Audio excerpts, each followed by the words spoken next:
Dạ rồi.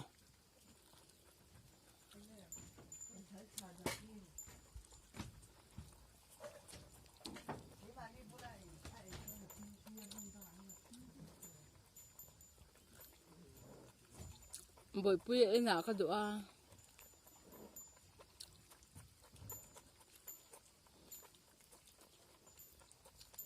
Giá tiền trời à.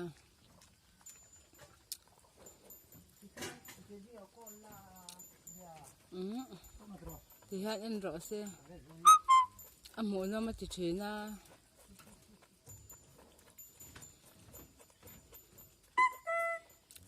Lấy đủ cái mình cho ấy nị hi.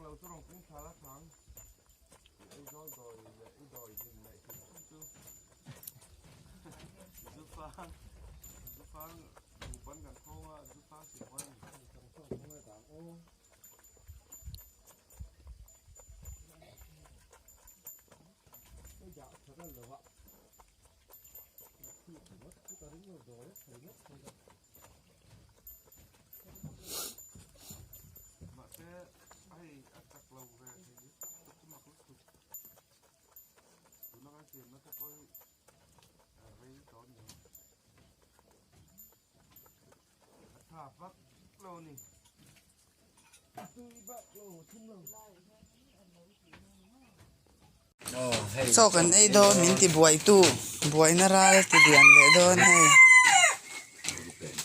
ăn ấy rồi đi Bốc lắm cho lỗ kẹt về dễ là ngay thì hiền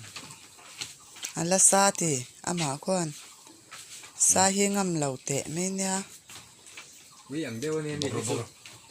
chạy cầm mà chạy nói chủ chặt biết là trăng đấy nha kan ui phing ani hi he ta hian alu tu ra la ona itel to me cụ va quay được ku va le alu te giá tệ à nên đủ lát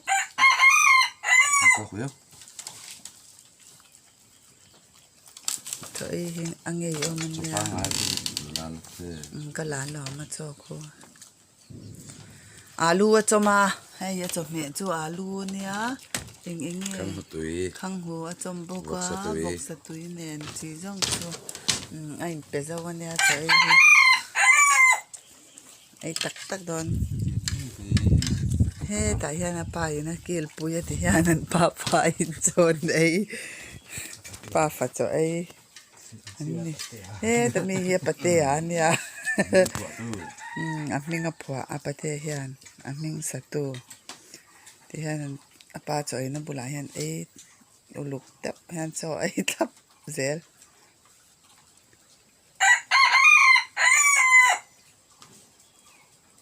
chung có member pakhat ani hi ama hi